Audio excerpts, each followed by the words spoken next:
إن الحمد لله نحمده ونستعينه ونستغفره ونعوذ بالله من شرور أنفسنا وسيئات أعمالنا من يهدي الله فلا مضل له ومن يضلل فلا هادي له وأشهد أن لا إله إلا الله وحده لا شريك له وأشهد أن محمدا عبده ورسوله أما بعد فإن أصدق الحديث كتاب الله وخير الهدي هدي محمد صلى الله عليه وآله وسلم وشر الأمور محدثاتها وكل محدثة بدعة وكل بدعة ضلالة وكل ضلالة في النار. Donc on continue Inch'Allah bi'awnillah azza wa jal l'explication du livre intitulé A'lam Sunnah A'lam Sunnati al-Manshura du Cheikh Al-Allama Hafiz Ibn Ahmad Al-Hakami rahimahullah ta'ala rahmatan wasi'a. On s'arrêtait à la question numéro 111. La question numéro 111. Donc le Cheikh continue tout ce qui en relation avec la croyance et que le musulman doit savoir bien entendu et qui rentre, comme on l'a déjà répété, dans la base de la croyance au jour dernier. Al-imanu bil yawm al-akhir. Donc tout ceci rentre sous ce chapitre-ci. Et donc le cheikh va bien sûr détailler à travers ces questions tout ce qui se passe par rapport à ce jour, qui va être un jour bien entendu énorme. Wallahu al-musta'an. La question qu'il nous pose le cheikh, ma dalilu nafkh fi s-sur wa kam nafakhat yunfakhu fi. Donc ça c'est la question numéro 111 et qui est la suivante. Quelle est la preuve du soufflement dans le corps et à combien de reprises y soufflera-t-on? Avant de commencer, on va rappeler certains mots en langue arabe qu'il est bien de savoir par rapport à ce chapitre. On en a déjà vu la semaine dernière et également on en a déjà vu à propos des cours min kunuz al-Qur'an. Donc le premier terme qu'il faut savoir c'est as-sur, ce qu'on appelle as-sur, et donc avec le sad. Donc si on écrit tous ces termes, je vais rappeler 5 termes exactement pour qu'on les sache, c'est-à-dire qu'on les apprenne en langue arabe. Donc le premier terme c'est as-sur. As-sur. Et qu'est-ce que as-sur? C'est en fait, si on traduit directement au niveau de la langue française, c'est en fait ce qu'on traduit par le corps ou la trompe. Et on dit également al-qarn. Al-qarn. Ça c'est ma'na as-sur. Et au niveau du shar, c'est qarn azim. C'est-à-dire seul Allah Azza wa Jal sait comment il est, mais ce qu'on sait c'est qu'il a, comme ici c'est donc expliqué, donc al-buq qui est le corps, qui est le clairon. Donc on retrouve les termes de toute manière au niveau de la langue française, même s'ils sont exprimés de manière différente au niveau de la langue arabe. Donc qarnun azim ka hay'atil al-buq. Et le bouq, c'est le corps, le clairon. Et bien sûr, comment il est exactement, ça on ne peut savoir. Seul Allah Azza wa Jal sait comment il est. Bikayfiyati. Et on va voir que cela est pareil pour les autres choses qui vont être citées, comme al-mizan. Comment exactement al-mizan, ça également seul Allah Azza wa Jal le sait. Donc ça c'est le premier terme, as-sur, qu'il faut savoir. Et qu'on va, tous ces termes là, les 5 termes que je vais citer, on va les retrouver durant le cours. Le deuxième c'est al-faza'u. Al-faza'u. Al-faza'u, au niveau de la langue arabe, ce n'est rien d'autre que al-khawf. Al-khawf. Al-faza'u, c'est al-khawf. Donc c'est un terme également qui va revenir. Al-faza'u. Et tous ces termes sont présents dans le Coran. Et al-faza', donc qui est le khawf, bien entendu, c'est la frayeur, l'effarement, l'effroi. Donc tous ces termes traduisent al-faza'u. Ensuite, le troisième terme, as-sa'q, bis-sad, as-sa'q. Et as-sa'q, c'est en fait le foudroiement. Lorsqu'on est foudroyé, c'est as-sa'q. Le quatrième terme, an-nafkhatu. An-nafkhatu. An-nafkhatu. Et qui est le soufflement. C'est donc l'action de souffler, an-nafkhatu. Et le cinquième, al-ba'thu. Un terme que l'on a déjà vu. Al-ba'thu. Ça c'est le cinquième. Wal-ba'thu au niveau de la langue arabe c'est al-irsal. Bima'na al-irsal. al-irsal. Ça c'est al-ba'th. Comme on le sait, comme cela on le retrouve au niveau de la langue arabe dans la parole d'Allah Azza wa Jal, وَلَقَدْ بَعَثْنَا فِي كُلِّ أُمَّةٍ رَسُولًا أَنْ يَعْبُدُوا اللَّهَ وَاجْتَنِبُوا الطَّاغُوتَ. وَلَقَدْ بَعَثْنَا, c'est-à-dire وَلَقَدْ أَرْسَلْنَا, بِمَعْنَا وَلَقَدْ أَرْسَلْنَا. Nous avons envoyé dans chaque communauté un envoyé, un prophète. Donc c'est ma'na al-irsal, al-ba'th. Et au niveau de la législation, c'est ihya'ullah Azza wa Jal al-amwata yawm al-qiyamah. C'est donc la revivification qu'Allah Azza wa Jal fait des morts le jour de la résurrection. Ihya'ullah Azza wa Jal al-amwata yawm al-qiyamah. Ça c'est au niveau du shar. Donc voilà pour les 5 mots qu'on répète. As-sur, qui est donc le corps ou la trompe ou le clairon. Al-faza'u, al-faza', qui est donc al-khawf, donc la frayeur, l'effarement, l'effroi. As-sa'qu, qui est le foudroiement. Ou an-nafkhatu, qui est le souffle, le soufflement. Et le 5e, al-ba'thu. Donc voilà pour les 5 termes que l'on va retrouver durant ce cours. Donc le shir, lorsqu'on revient à sa question, et il nous dit ma dalilu nafkh fi sur wa kam nafakhat yunfakhu fi.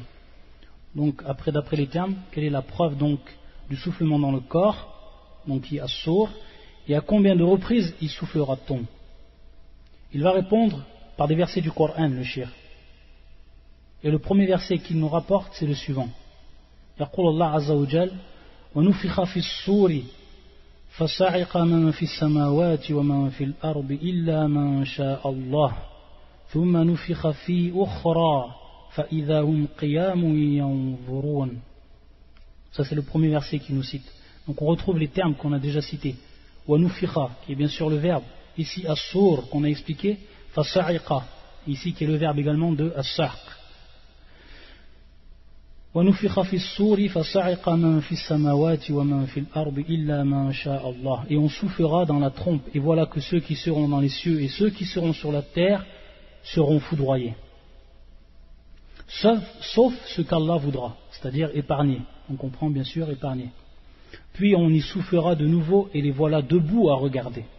Donc on voit ici qu'il est cité 2 fois le terme ou le verbe وَنُفِخَ. Donc on en déduit qu'il va avoir en fait 2 nafra, ce qu'on appelle nafra, nafratan. La première, c'est celle qui est citée dans la première partie du verset. وَنُفِخَ فِي الصُّورِ فَصَعِقَ مَنْ فِي السَّمَاوَاتِ وَمَنْ فِي الْأَرْضِ إِلَّا مَنْ شَاءَ اللَّهُ. Ça c'est le premier soufflement dans le corps. Et le deuxième, thumma. Donc bien sûr thumma, c'est ensuite. Donc ici tartib, at-tartib, c'est-à-dire qu'on va savoir d'après ce terme thumma qu'il y a donc bien un ordre entre le premier et le deuxième soufflement.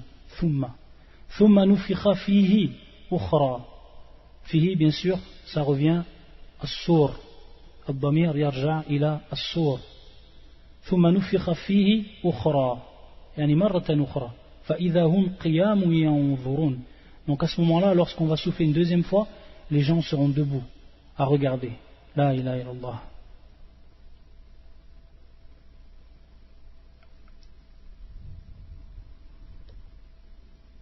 C'est pour ça que le shir dit فَفِي هَذِهِ الْآيَةِ ذِكْرُ نَفْخَتَيْنِ الْأُولَى لِلسَّعْقِ وَالثَّانِيَةِ لِلْبَعْثِ. Donc on retrouve encore les termes qu'on a traduits. يقول فَفِي هَذِهِ الْآيَةِ ذكر نفختين الأولى للسعق والثانية للبعث. Donc le premier c'est pour ce qu'on appelle as-sa'q, c'est ce qui est en relation avec as-sa'q. Donc le premier soufflement c'est lorsque les gens seront foudroyés, c'est lorsque les gens seront foudroyés, as-sa'q. Et le deuxième c'est l'il-ba'th. Donc al-ba'th bien sûr qu'on a traduit par la résurrection, qui est la résurrection. C'est pour ça que c'est traduit ici dans le Coran. فَإِذَا هُمْ قِيَامٌ يَنْظُرُونَ. Après avoir été dans leur tombe, ils seront debout, donc ressuscités. Donc la deuxième c'est pour la résurrection. Et le deuxième, ou la première, c'est pour donc le foudroiement. Ça c'est le premier verset. Le deuxième verset qu'il va nous citer le shir est le suivant. يقول الله عز وجل وَيَوْمَ يُنْفَخُ فِي الصُّورِ ففزع من في السماوات ومن في الأرض إلا من شاء الله. ويوم ينفخ في الصور. Donc on retrouve encore le verbe yunfakh fi الصور. Et bien sûr ici yunfakh على صيغة المجهول كما في الآية الأولى كان بالماضي على صيغة المجهول كذلك ونفخ هنا وينفخ ويوم ينفخ في الصور ففزع من في السماوات ومن في الأرض إلا ما شاء الله. Donc on va retrouver le terme également fi sour, as-sour, et on va ensuite trouver un terme qui va être nouveau par rapport au premier verset et qui se traduit par le verbe suivant fafazira, yani le verbe fazira, fafazira. Donc une fois et le jour où l'on soufflera dans la trompe, alors à ce moment-là, fafazira, tous ceux qui sont dans les cieux et ceux qui seront sur la terre seront effrayés, sauf ce qu'Allah a voulu préserver de cela, bien entendu. Donc ici on retrouve un autre terme qui s'appelle et qui est traduit donc par le terme et le verbe fazira. C'est important de le savoir parce qu'à partir de là il va y avoir une divergence entre les savants. Dans le premier verset c'était cité fasa'iqa et dans le deuxième verset c'est cité fafazira. Donc le shir il va nous expliquer tout simplement yaqul par rapport à ce verset al-aya فمن فسر الفزع في هذه الآية بالصعق فهي نفخة الأولى المذكورة في آية الزمر ويؤيد حديث مسلم. Donc il va nous citer ensuite une preuve par rapport à ce qu'il dit. Taïb. Donc les savants qui ont dit que al-faz'a, donc on a expliqué al-faz'a, on a expliqué quel est le terme, qu'est-ce que voulait dire al-faz'a, qui est traduit ici par le verbe, son verbe fafazira, ils ont tout simplement dit que ce qui est en relation avec l'effrayement ou l'effroi, c'est ce qui est en relation également avec as-saq, foudroiement. Donc ils sont foudroyés et également ils sont effrayés. Donc ces deux choses reviennent à quoi? Au premier soufflement dans le corps. Taïb. Et ensuite le deuxième bien sûr c'est l'ilba'th, comme il est détaillé dans le premier verset qu'on a étudié. ثُمَّ نُفِخَ فِيهِ أُخْرَى فَإِذَا هُمْ قِيَامٌ يَنظُرُونَ. Donc ça, c'est ce qu'il faut comprendre. Et ensuite le shir un peu plus loin, donc on va revenir aux preuves sur quoi on va s'appuyer. Et ensuite le shir un peu plus loin, يقول ومن فسر الفزع بدون السعق فهي النفخة الثالثة. D'autres savants ont expliqué et ont dit que al-faz'u ce n'est pas ce qui est en relation avec le soufflement de as-saq. C'est-à-dire on a un soufflement qui va avoir pour conséquence le foudroiement. Et donc, dans le deuxième verset qui nous est cité, on va avoir un soufflement qui va engendrer l'effroi. Et ces deux soufflements sont distincts. Donc qu'est-ce qu'il arrive? Comme on a vu au premier verset qu'il y avait un deuxième, bien sûr, soufflement qui est en relation lui avec al-ba'th, alors au total on aura trois soufflements dans la fissour, dans le corps. Donc on voit ici l'irtilaf des savants entre ceux qui disent qu'il n'y en a que deux et ceux qui disent qu'il n'y en a que trois. Et on va voir quelle est la parole la plus forte et on va revenir aux preuves de la sunna.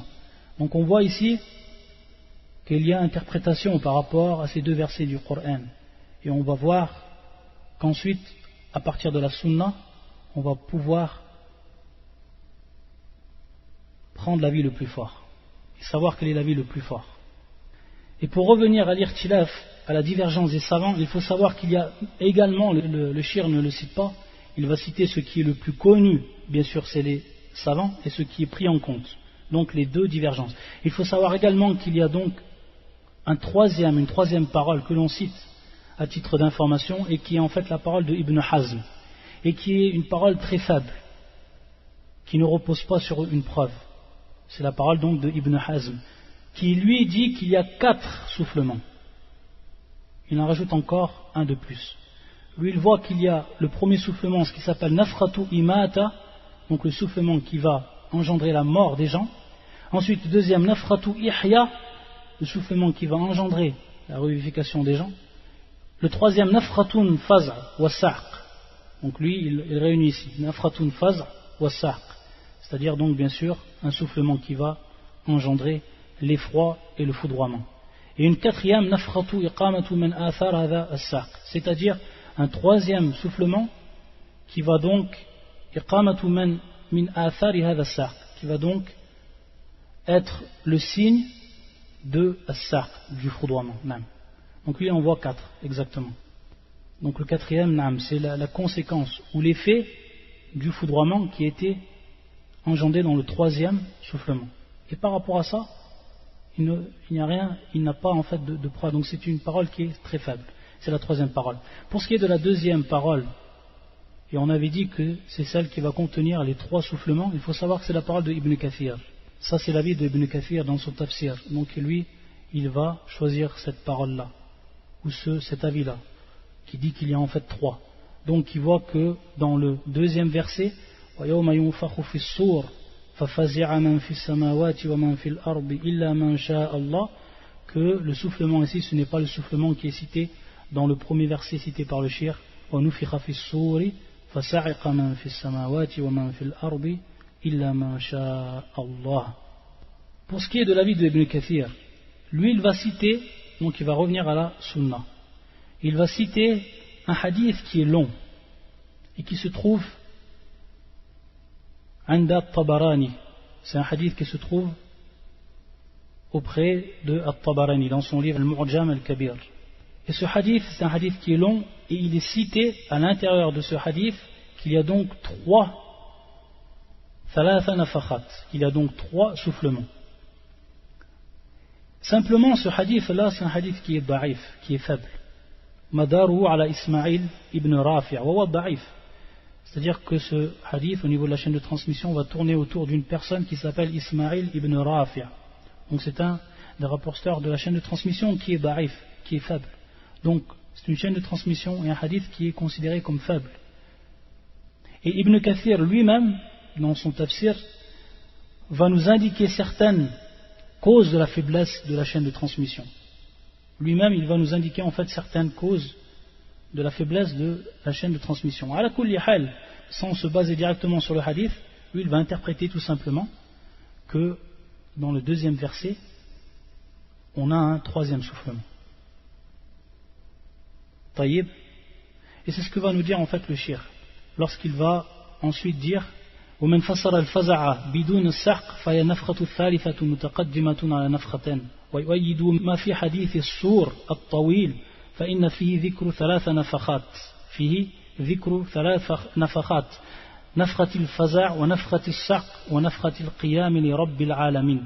Donc dans ce hadith qui est donc non authentique comme on l'a dit, il est cité nafkhatul faza' qui est donc le soufflement qui engendre la peur, qui engendre l'effroi. Wa nafkhatus saq, qui le soufflement qui engendre ici as-saq, le foudroiement. Et ensuite wa nafkhatu al-qiyam li rabbil alamin, donc bien sûr ici qui est al-bahth, qui est bien sûr al-bahth, al-qiyam li rabbil alamin, c'est-à-dire se lever pour le Seigneur des mondes, comme il est cité dans fil lafz al-hadith, et qui bien sûr qui traduit al-bahth. Taïb. Donc voilà pour ce qui est de la preuve de cette parole-là, ou de cet avis. Par contre, ceux qui ont dit que c'était tout simplement 2 nafratan, qui étaient tout simplement 2 soufflements, eux ils vont se baser sur un hadith que le shir nous cite lui-même, et qui est un hadith authentique, il est rapporté par l'imam Muslim et qui est le suivant. ثم ينفخ في الصور فلا يسمعه أحد إلا أصغى ليتا ورفع ليتا قال وأول من يسمعه رجل يلوط حوض إبله فيصعق ويصعق الناس ثم يرسل الله أو قال ينزل الله مطرا كأنه الطل أو يعني هناك شك من الراوي أو قال الظل فتنبت منه أجساد الناس ثم ينفخ فيه أخرى فإذا هم قيام ينظرون. Donc le hadith c'est le suivant. Puis on soufflera dans la trompe. Ainsi personne ne l'entendra sans qu'il ne tende l'oreille. ثم ينفخ في الصور فلا يسمعه أحد إلا أصغى ليتا ورفع ليتا. والليت ici, comme le traduisent les savants, صفحة العنق ويجانبه. C'est-à-dire qu'ils vont tendre le côté en fait du cou. Ils vont tendre le côté du cou. C'est-à-dire ils vont tendre l'oreille. On peut le traduire également comme ça, ou tendre le cou. Le premier à l'entendre sera un homme en train de réparer à l'argile l'abreuvoir de ses chameaux. c'est-à-dire qu'il le yuslihu, c'est-à-dire qu'il le répare, il le répare avec donc de l'argile, yutayyinuhu, avec de l'argile at-tin. Donc c'est marna yalutu hawda iblihi, et le hawd bien sûr c'est l'abreuvoir de ses chameaux. Donc c'est la première personne qui va entendre cela, as-saq, et qui va être bien sûr le premier. Qal fayas'aqu wa yas'aqu an-nas. Donc à ce moment-là, on voit que le verbe ici employé c'est as-saq, et qui est bien sûr le foudroiement. Il va être foudroyé et les gens vont être foudroyés. Puis il sera donc foudroyé ainsi que le reste des gens. Donc on a ici yursilu ou yunzilu, c'est-à-dire il envoie ou il fait descendre. Mataran, une pluie. Mais cette pluie elle a une particularité. Et c'est ce qui va nous citer le prophète sallallahu alayhi wa sallam. كأنه الطل أو قل الظل فتنبت منه أجساد الناس. Ici, shak min al-rawi, c'est-à-dire qu'il y a un doute du rawi. Est-ce que al-lafz qui était rapporté par le prophète sallallahu alayhi wa sallam c'est at-tal ou al-dhil? Et bien sûr, il y a une différence entre tal, at-tallu et al-dhillu. At-tal, c'est en fait mani al-rajul, c'est donc le sperme de l'homme, le liquide séminal. Alors que al-dhil, bien sûr, ça va être, on va le traduire comme une ombre, al-dhil qui est l'ombre. Mais en fait, il y a une autre version du hadith qui nous précise annahu kamani ar-rijal, c'est-à-dire il est comme donc le sperme des hommes. Donc, ce qui nous fait tendre à dire que la bonne version dans ce hadith, savoir que c'est un doute du rawi, c'est at-tal, et qui est traduit comme on l'a expliqué dans notre version. فَتَنْبُتُ مِنْهُ أَجْسَادُ النَّاسِ ثُمَّ يُنْفَخُ فِي أُخْرَى فَإِذَا هُمْ قِيَامٌ يَنْظُرُونَ. Et donc, qu'est-ce qu'elle va la particularité de cette pluie épaisse, donc qui est semblable au sperme, au liquide séminal? Les corps, à partir de là, les corps des gens repousseront grâce à elle, de par cette pluie. Allahu Akbar. Wallahu ala kulli shay'in qadir. Allah Azza wa Jalla est capable de tout, subhanallah. Et ensuite, thumma. Donc on voit ici dans le hadith, thumma également, wa hadha yufid at-tartib. Donc ensuite, yunfakhu fihi ukhra fa idha hum qiyamun yanzurun. Donc comme dans le verset, ensuite on y soufflera une autre fois et les voilà debout à regarder. Donc on voit ici que dans ce hadith qui est rapporté par l'imam Muslim, donc un hadith qui est authentique, pas de doute sur son authenticité, on voit que le prophète sallallahu alayhi wa sallam nous rappelle 2 soufflements, il n'en a pas rappelé 3. Donc maintenant si on revient au hadith du prophète sallallahu alayhi wa sallam, on va s'apercevoir que la parole la plus forte c'est qu'il y a en fait 2 soufflements et non 3. Ça c'est la première chose. Et ce qui vient encore appuyer cela, c'est une explication du Coran ou d'un verset du Coran par Ibn Abbas radiyallahu ta'ala anhuma, qui nous explique, Ibn Abbas, le tafsir d'un verset qui se trouve sur surat An-Nazi'at, celle qui arrache les âmes. يوم ترجف الراجفة وتتبعها الرادفة. Ibn Abbas يقول أن الراجفة dans ce verset النفخة الأولى والرادفة النفخة الثانية. Ça c'est l'explication. On revient sur la traduction qu'ils ont donnée, le jour où elle tremblera, c'est-à-dire la terre, et entre parenthèses ils ont mis au premier son du clairon. Donc ils ont repris donc l'explication d'Ibn Abbas, immédiatement suivi du deuxième, tatba'uha ar-radifa, immédiatement suivi du deuxième. Et donc elle a appelé comme cela ar-radifa parce qu'elle suit le premier, ar-radifa, elle est derrière le premier. Yawma tarjufu ar-rajifa tatba'uha ar-radifa. Donc ar-rajifa c'est nafkhatu al-ula wa ar-radifa c'est nafkhatu al-thaniya. Donc cette explication de Ibn Abbas vient encore appuyer qu'il y a 2 soufflements. وهذا القول الراجع إن شاء الله تعالى والله أعلم.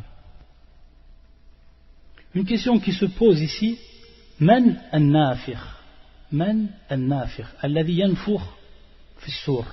Quel est celui qui va souffler dans la trompe? Qui c'est qui a la réponse? Israfil.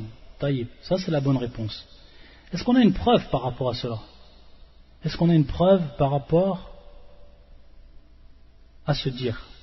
Ça c'est important parce qu'on a déjà parlé sur ce hadith et en fait je vais faire une rectification par rapport à ce qu'on avait dit sur les cours de Al-Iman ou Bil Malaika. Une rectification. Le hadith c'est le suivant. Inna Israfil qad iltaqama as-sur wa hana jabhatahu mata yu'mar fayanfukh. Mata yu'mar fayanfukh. Tayyib. Il faut savoir en fait que ce hadith là il est présent. Et il est même authentifié par Cheikh Al-Albani. Mais ce n'est pas un hadith qui est rapporté par l'imam Muslim, parce qu'on avait déjà expliqué, on avait déjà dit que Ibn Kathir, lorsqu'il a cité ce hadith, il a dit qu'il était rapporté par Muslim. Et en fait, Muslim ne rapporte pas ce hadith. Donc c'est une erreur d'Ibn Kathir lorsqu'il l'a cité comme étant un hadith de l'imam Muslim. C'est un hadith qui est rapporté par l'imam Al-Tirmidhi, qui est rapporté également par l'imam Ahmed, hadith Abu Sa'id al-Khudri. Simplement, lorsqu'on revoit le hadith, l'offre del hadith, exactement, il n'est pas cité Israfil. C'est un hadith qui est aussi authentifié. Ce hadith il est authentifié par Cheikh Al-Albani, rahmatullah alayh. Simplement, on n'a pas l'offre Israfil. On a Sahibul Qarn. Sahibul Qarn. Inna Sahibul Qarn. Akada. Donc celui qui détient le corps. Mais ça ne nous dit pas que c'est Israfil. Mais l'avv, inna Israfil qad iltaqama sur, cette parole-là, en fait, c'est l'imam al-Tabari dans son tafsir qui va nous rapporter cette love. Inna Israfil qad iltaqama sur. Simplement, il ne rapporte aucune chaîne de transmission. Il dit qad tavaharat al-aqwal fi dhalik, an al-Nabi sallallahu alayhi wa sallam. Mais ça ne nous prouve pas que c'est la parole du prophète, bien entendu. Donc si on revient au tafsir al-Tabari, il ne rapporte pas par rapport à cela. Mais il nous dit que ça a été rapporté plusieurs fois. Simplement que les savants, après al-Bahf, après donc la recherche, il n'y a pas de hadith authentique qui nous prouve que c'est Israfil. Simplement, il y a en fait ce qu'on appelle, ce qu'on peut dire mujma' alayh, c'est-à-dire tous les savants l'ont cité comme étant Israfil, tous les savants. Lakin ma indana hadith marfou', c'est-à-dire qu'on n'a pas de hadith qui est élevé au prophète sallallahu alayhi wa sallam et qui nous prouve que c'est Israfil. Même si tous les savants sont pratiquement unanimes pour dire que c'est Israfil. Et donc ici tout simplement c'est une rectification que je fais par rapport à lorsqu'on avait dit ce hadith Inna Israfila qad iltaqama sur, et qu'on avait dit que ce hadith il était rapporté par Al-Tirmidhi ou Ahmed et qu'il était Hassan, qu'il est même en fait authentifié par Cheikh Al-Albani. Simplement ici l'avd Israfil n'est pas cité. Donc on revient par rapport à ce qu'on avait dit et on dit qu'il n'y a pas de hadith qui est donc élevé au prophète sallallahu alayhi wa sallam et authentique dans cela. Les autres, il y a d'autres hadiths qui sont cités mais ils ne sont pas authentifiés. Ils ne sont pas authentifiés. Ensuite, on va passer à l'autre question. La question suivante. Yaqul al-Shaykh, c'est la question en fait 112. C'est la question 112. Yaqul al-Shaykh rahmatullah alayh, kayfa sifatul hashr min al-kitab al-hashr. Donc ça c'est encore un autre terme que l'on va voir, et si on peut l'écrire également, al-hashr. Al-hashr. Et que l'on traduit par le rassemblement. Qui est le rassemblement? Al-Jama, Al-Hashr, c'est le rassemblement, et un terme qui est beaucoup employé dans le Coran. Donc la question est la suivante: comment le rassemblement est-il décrit dans le Coran? Kayfa sifatul hashr min al-kitab. Donc c'est encore un terme que l'on emprunte. Il va nous citer plusieurs versets de Cheikh. Il faut savoir en fait que ce qui prouve Al-Hashr, c'est-à-dire le rassemblement, il y a beaucoup de versets, et ces versets-là se divisent en deux catégories. Des versets maja'a sarihan bil-lafzi, c'est-à-dire des versets qui viennent citer le terme hashr, soit par le verbe ou soit par le terme al-hashr, bil-masdar ou bil-fi'al. Donc on retrouve le terme al-hashr dans ces versets. Et d'autres versets qui viennent maja'a bima'nahu ay al-jam', c'est-à-dire qui viennent nous évoquer al-jam', le rassemblement, et qui sont bien sûr qui nous indiquent que c'est Al-Hashr, mais qui ne sont pas bien sûr cités de manière évidente, c'est-à-dire qu'ils ne sont pas cités dans ces versets-là, le terme Al-Hashr. Et le Cheikh va en fait rapporter de ces deux catégories, lorsqu'on voit les preuves qu'il nous rapporte du Coran. Et il y en a bien sûr plusieurs, il nous en rapporte quelques-unes. Le premier verset c'est le suivant. Yaqul Allah Azza wa Jal, وَلَقَدْ جِئْتُمُونَا فُرَادًا كَمَا خَلَقْنَاكُمْ أَوَّلَ مَرَّةٍ. Donc ça c'est un hadith, c'est un verset où il n'est pas exprimé de manière évidente, explicite, le terme al-hashr, mais on comprend que c'est bien ce qui concerne le hashr, c'est-à-dire le rassemblement. Et vous voici venus à nous seuls, tout comme nous avions créé la première fois. Comme nous vous avions créé la première fois. Ensuite, le deuxième verset qui nous cite le Cheikh. وَحَشَرْنَاهُمْ فَلَمْ نُغَادِرْ مِنْهُمْ أَحَدًا. Et nous les rassemblerons sans en omettre un seul. Donc ici le terme ça fait partie de ceux qui sont explicites. وَحَشَرْنَاهُمْ, donc on voit que c'est le terme employé et qui vient du terme al-hashar. وَحَشَرْنَاهُمْ فَلَمْ نُغَادِرْ مِنْهُمْ أَحَدًا. Ensuite le troisième verset qui nous cite le Cheikh. يوم نحشر المتقين إلى الرحمن وفدا ونسوق المجرمين إلى جهنم وردا.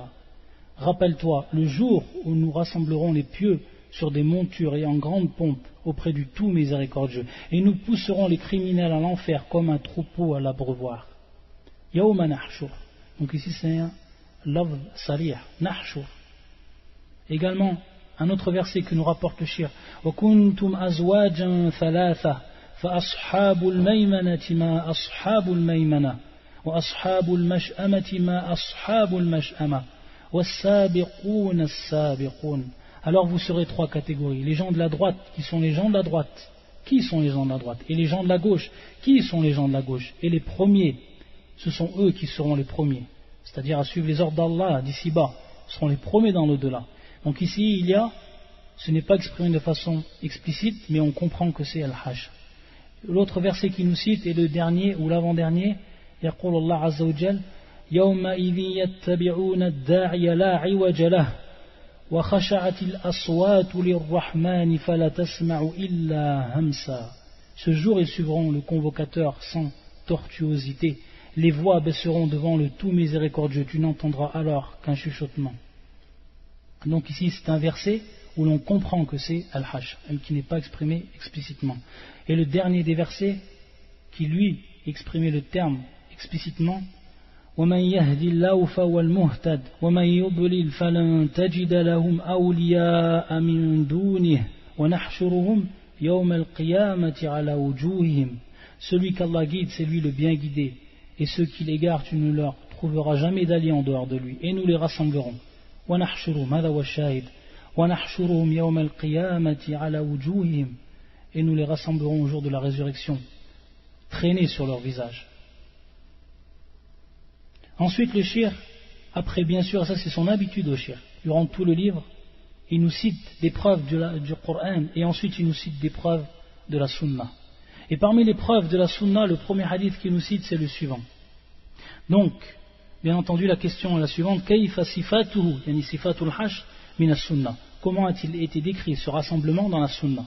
Il nous rapporte donc une parole du prophète. Qala an-nabiy sallallahu alayhi wa sallam. يحشر الناس على 3 طرائق راغبين راهبين واثنان على بعير وثلاثة على بعير وأربعة على بعير وعشرة على بعير وتحشر بقيتهم النار تقيل معهم حيث قالوا وتصبح معهم حيث أصبحوا وتمسي معهم حيث أمسوا.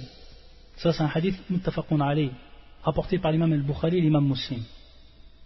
Je vais citer le hadith et je vais citer l'ishkal, l'ambiguïté qu'il y a par rapport à ce hadith, et on va y répondre.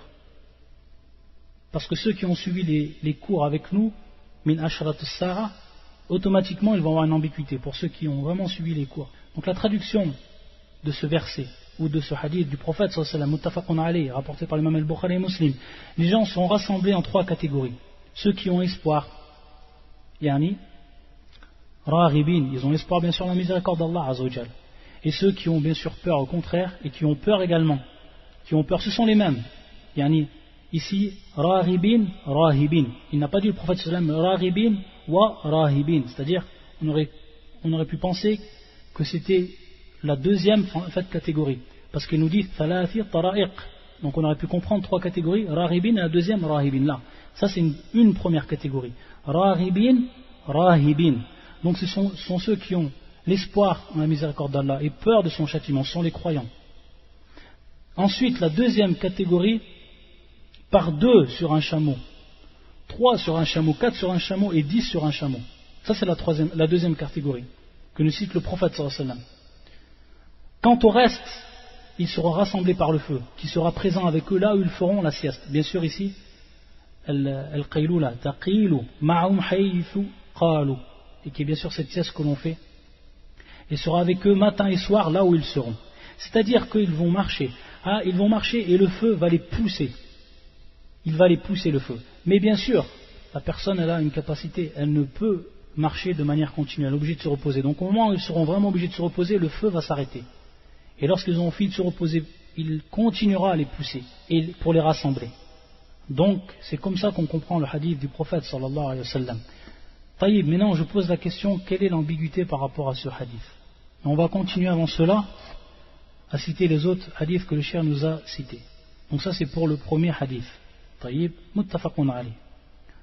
Ensuite le deuxième hadith qu'il nous cite, qui est également muttafaqun alayh, rapporté par l'imam al-Bukhari, l'imam Muslim, et qui est la parole du prophète sallallahu alayhi wa sallam, qui est un hadith donc de Anas ibn Malik radiyallahu anhu, anna rajulan qala ya nabiy Allah kayfa yuhsharu al-kafir ala wajhi. C'est-à-dire qu'un des compagnons va poser la question au prophète sallallahu alayhi wa sallam, kayfa yuhsharu al-kafir, comment le mécréant, il va donc être ramené, parce qu'il va être rassemblé sur sa figure.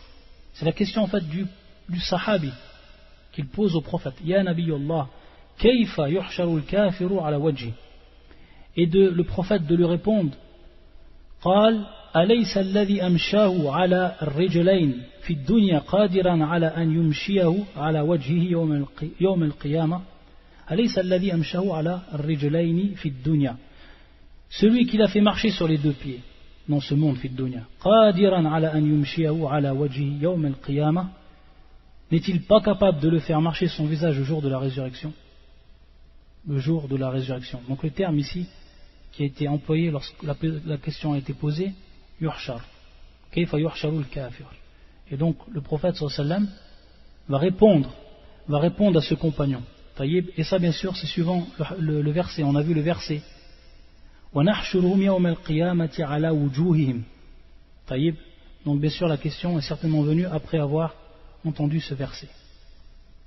Dans le troisième hadith qui nous est également cité par le cheikh et qui est le suivant, c'est un hadith qui lui est rapporté également par l'imam al-Bukhari et l'imam Muslim. Wa qawl al-Nabi sallallahu alayhi wa sallam, innakum mahshurun hufatan uratan ghurlan kama bada'na awwala khalqin nu'idu. Donc il a cité le verset, wa inna awwala al-khalaiqi yuksa yawm al-qiyamati Ibrahim. Vous serez rassemblés donc ici hufatan. Hufat, c'est ceux qui sont pieds nus. Uratan, ceux qui sont nus, totalement déshabillés, nus, sans habits. Ghurlan sont ceux qui sont incirconcis, qui ne sont pas circoncis, non circoncis. Et ensuite il a cité le verset, tout comme nous avons commencé la première création, ainsi nous la répéterons.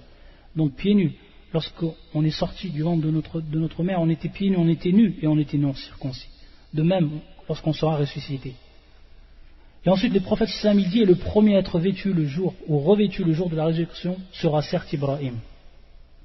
Donc il nous informe que le premier à être revêtu sera Ibrahim. Certains savants nous donnent al-hikmah, ils nous donnent en fait la sagesse par rapport à cela, et ils nous disent, c'est parce qu'Ibrahim il a été jeté dans le feu alors qu'il était nu.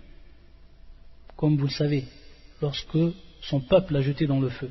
Et vous savez ensuite qu'Allah Azza wa Jalla a rendu ce feu inoffensif, c'est-à-dire bien au contraire froid. Donc certains savants, wallahu a'lam, nous rapportent cette hikmah. Donc ici on a dit qu'il y avait une ambiguïté par rapport au fait que le shir va citer le premier hadith, yuhsharu nasu ala thalathi tara'iq. Ce premier hadith que le shir a cité, il y a une ambiguïté par rapport au sujet même, ou par rapport au point de croyance qu'il est en train de traiter, le shir. Et quelle est en fait cette ambiguïté? La question c'est Mata al-Hashr, c'est quand le jour du rassemblement? Est-ce que c'est après que le jour du jugement soit devenu effectif, c'est-à-dire après la résurrection, ou avant? Vous allez répondre bien sûr après la résurrection, bien entendu, al-Hashr. Et ici le hadith qui est cité, on l'a déjà vu ce hadith lorsqu'on a cité les signes majeurs et mineurs de l'heure. Et donc ce hadith-là, il est en relation avec les gens lorsqu'ils vont être rassemblés avant l'heure, avant que l'heure adviendra, c'est-à-dire qu'ils seront encore dans la dunya. Et c'est pour ça que ce hadith, on l'a vu lorsqu'on a donc expliqué de l'heure, les signes majeurs de l'heure, et bien sûr sont les signes précurseurs, c'est-à-dire qui viennent avant. Donc on est encore ici par rapport à ce hadith dans la dunya. Et on voit bien que dans le deuxième hadith, ou dans le hadith qui est cité ensuite, et qui est le hadith de Ibn Abbas, là où les gens en fait seront réunis, C'est-à-dire innakum mahshurun hufatan urat ghurlan. Vous serez assemblés pieds nus, non circoncis. Donc ici c'est bel et bien dans le cas de Al-Hajj, c'est-à-dire Al-Hajj qui va se trouver après la résurrection. Donc on comprend ici, et ça on peut retrouver cette parole et on peut retrouver l'explication par rapport à la parole d'Ibn Hajar dans Fath al-Bari. On va tout simplement comprendre que le premier hadith qui nous cite le shirk, il n'est pas en fait dans sa bonne place. Parce qu'en fait, ce hadith-là, le prophète sallallahu alayhi wa sallam nous parle des gens qui seront donc réunis au Sham. Donc on avait vu ça on avait expliqué dans les signes majeurs qu'ils sont réunis au Sham, que ce feu-là, c'est le feu qui va réunir les gens jusqu'au Sham. Taïb. Donc c'est bien avant la résurrection, bien même avant que l'heure du jugement ne soit devenue, bien même avant qu'on ait soufflé dans le corps. Donc en fait, ce hadith, lorsque le shir, rahmatullah alayhi, il le place ici, il n'est pas à sa place parce qu'il ne traite pas de al-hashr ou al-maqsoud bil-hashr huna, ce qui va donc advenir après la résurrection lorsque les gens seront rassemblés. Par contre, le deuxième hadith qui nous est cité, innakum mahshurun, ou le troisième, hufatan uratan ghurlan, kama bada'na awwala khalqin nu'idu wa inna awwala al-khalaiqi yuksa yawm al-qiyamati Ibrahim. Le hadith ici il est bien dans sa place parce qu'il traite bel et bien de al-hashr, c'est-à-dire ba'd al-ba'th. Taïb. Ensuite, un autre hadith qui nous cite le shir et qui est le suivant. وقالت عائشة رضي الله تعالى عنها في ذلك يا رسول الله الرجال والنساء ينظر بعضهم إلى بعض. C'est-à-dire que lorsque le prophète sallallahu alayhi wa sallam leur a cité qu'ils vont être nus, ils vont être ressuscités nus, c'est-à-dire femmes et hommes. Donc qu'est-ce qu'elle a compris Aïcha? Comment ça se fait que des hommes et des femmes qui vont être réunis tous ensemble et qui vont être nus? C'est-à-dire les uns ils vont regarder les autres. Comment tu vas voir une femme devant toi complètement nue et la femme va voir devant elle ou à ses côtés un homme qui est complètement nu? Et qu'est-ce qui va répondre le prophète sallallahu alayhi wa sallam? Ce qui nous prouve la gravité de ce moment. Allah al-Musta'an. Il répond, le prophète sallallahu alayhi wa sallam, Al-amru ashaddu min an yahummahum dhalika. La ilaha illallah. L'affaire sera trop grave pour que cela ne les préoccupe. Tellement al-mawqif sa'd, c'est-à-dire c'est un moment qui va être si dur, un moment si grave que les gens n'auront même pas à penser ou à voir ce qui est à côté d'eux. Ça ne les préoccupera même pas, Wallah al-Musta'an, tellement ils vont être préoccupés par autre chose, par leur devenir. La ilaha illallah.